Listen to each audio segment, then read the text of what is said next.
ജൂണേ, ജൂണേ നീ ഓക്കെ അല്ലേ? അതെനിക്കൂടി തോന്നണമല്ലോ. ഇതാണ് നിന്റെ ആറ്റിറ്റ്യൂഡെങ്കിൽ നമ്മൾ ഈ സംസാരിക്കുന്ന വെറുതെ കേട്ടോ. നമുക്കൊരു ചായ കുടിച്ചാലോ? എനിക്ക് വേണ്ട. എനിക്ക് വേണം.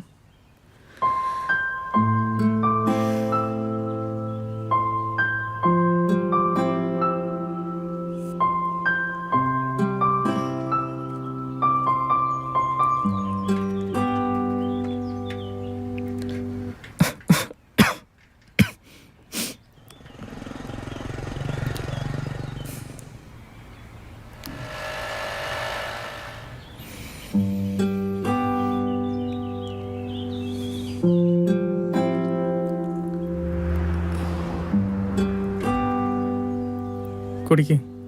എനിക്ക് വേണ്ടാന്ന് ഞാൻ പറഞ്ഞതല്ലേ. അതാ പറഞ്ഞത് കുടിക്കാൻ. നിന്റെ ഈ വാശിയാണ് ആൽബി എനിക്ക് സഹിക്കാൻ പറ്റാത്തത്.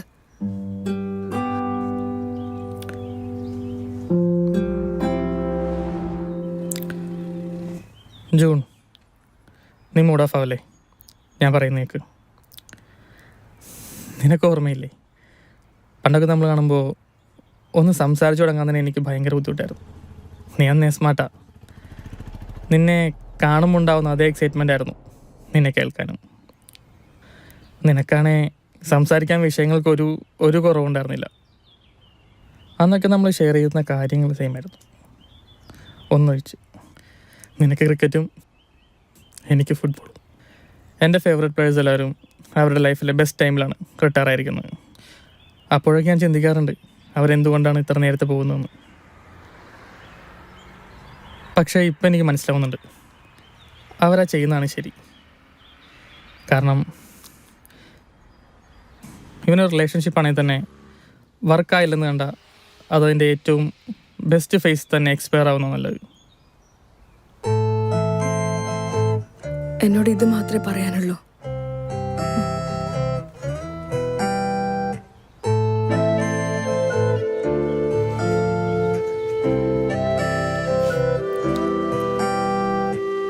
എന്താ നിർത്തിയോ? ആൽബി, ഞാൻ എന്താ പറയണ? ഞാൻ പറയുന്നൊന്നും നീ കേൾക്കുന്നില്ലല്ലോ. അത് പിന്നെ എന്ത് പറഞ്ഞാലും അവസാനം കൊണ്ടുപോയി നിർത്തുന്നത് ഇതിലല്ലേ? ഇതും കൂടി പറയാനാണ് ജോ ഞാൻ ഈ സമയം ചോദിച്ചു വാങ്ങിച്ചത്.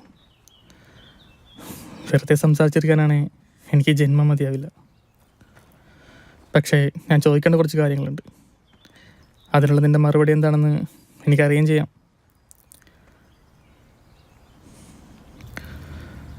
ജൂണെ, നമ്മൾ ഈ സ്വയം തൃപ്തിപ്പെടുത്താൻ കണ്ടെത്തുന്ന ചില ന്യായങ്ങളുണ്ടല്ലോ, ചിലപ്പോഴേക്കത് ലൈഫ് ലൈൻ വല്ലാതെ കട്ട് ചെയ്യും. പ്രത്യേകിച്ച് സ്നേഹത്തിൻ്റെ പേരിലാണ്.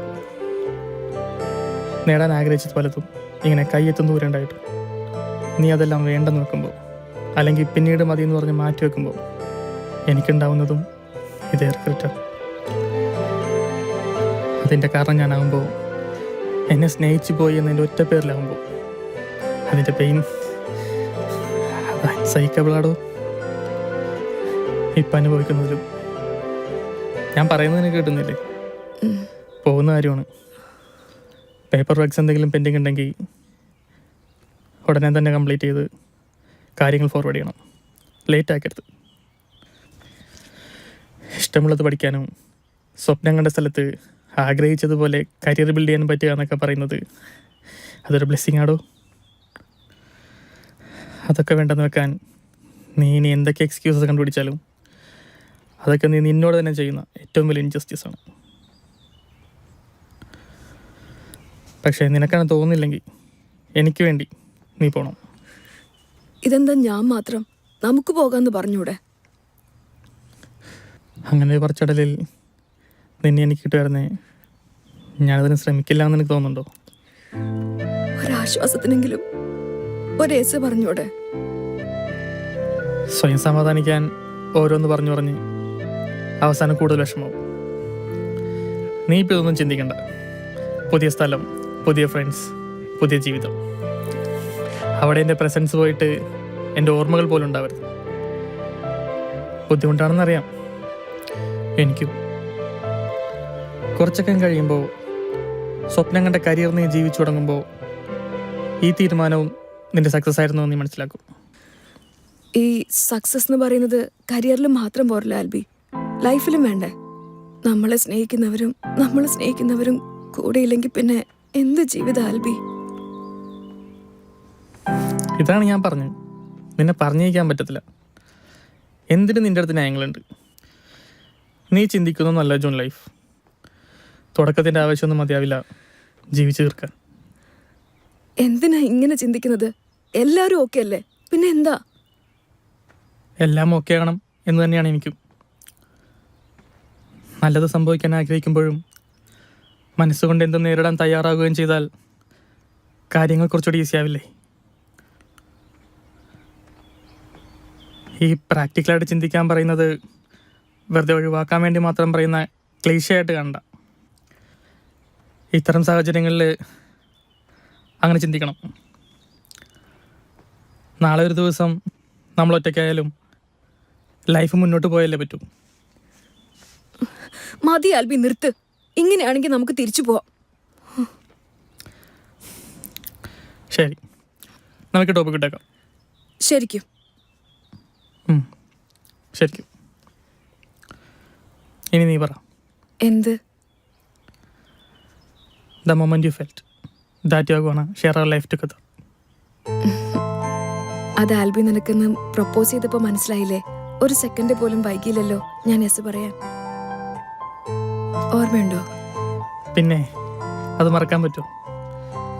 അത്രയും പെട്ടെന്ന് റിപ്ലൈ ലോകത്തൊരുത്തനും കിട്ടിക്കാണില്ല. അതൊന്ന് പറയാൻ ഞാൻ പെട്ട പാട്. അത്രയും ഫ്രണ്ട്ലി ആയിട്ടിരിക്കുന്നവർക്ക് ഈ ഇഷ്ടം തുറന്ന് പറയാൻ ഭയങ്കര പാടായിരിക്കും. ആദ്യം കണ്ട മൊമെന്റിൽ തന്നെ എനിക്ക് തോന്നിയതാ. ശരിക്കും ലൈഫ് റീസ്റ്റാർട്ട് ചെയ്തൊരു ഫീലായിരുന്നു. എനിക്കിപ്പോഴും ഓർമ്മയുണ്ട് ഇതുപോലൊരു മോർണിംഗ്. ഞാനന്ന് ഒട്ടും ഹാപ്പി ആയിരുന്നില്ല. മൈൻഡൊക്കെ ആകെ ഡിസ്റ്റർബായിരുന്നു. യൂഷ്വലി വരുമ്പോൾ ഒന്ന് റിലാക്സ് ചെയ്യാൻ വന്നിരുന്ന നിന്നെ കണ്ടപ്പോൾ തന്നെ എൻ്റെ പാതി ടെൻഷൻ അങ്ങ് മാറി. പിന്നെ അങ്ങോട്ട് നിൻ്റെ കൂടെ ടൈം സ്പെൻഡ് ചെയ്യാൻ ഓരോ കാരണങ്ങളുണ്ടാക്കി.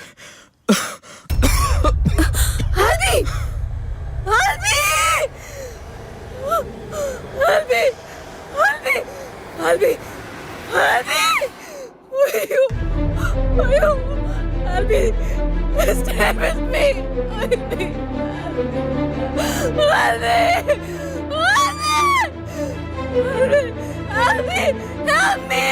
Help me, please. Help me.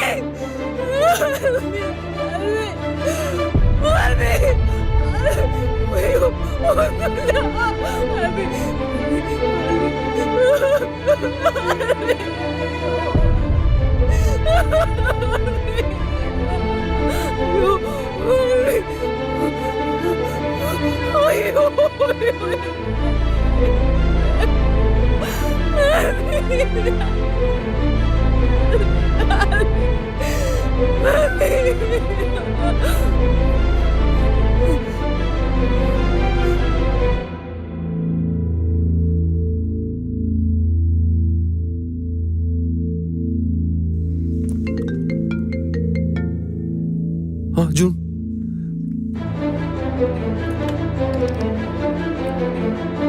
Thomas ചേട്ടാ വേഗം ചെല്ലു.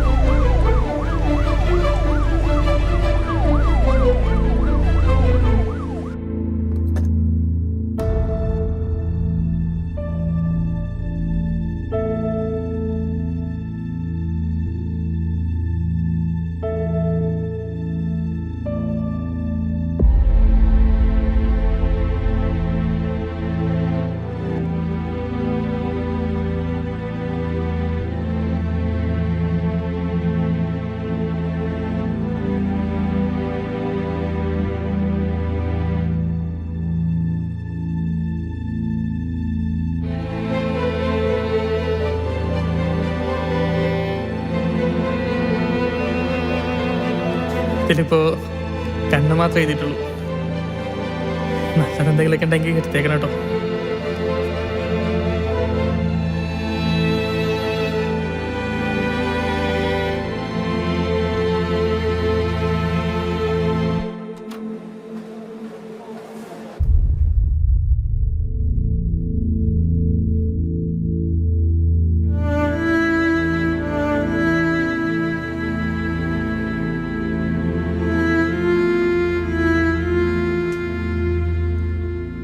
ഒരായിരം തവണ ഞാൻ പറഞ്ഞല്ലേ പോവരുത് പോവരുതെന്ന്. അപേക്ഷിച്ചല്ലേ, കേട്ടില്ലല്ലോ. എന്താ ചേട്ടാ, എന്താ പറ്റിയ പോയിന്ന് ചോദിച്ചിട്ട് അവനൊന്നുമില്ല, നീ സമാധാനിക്ക്. നീ സമാധാനിക്ക് ഇവിടെ.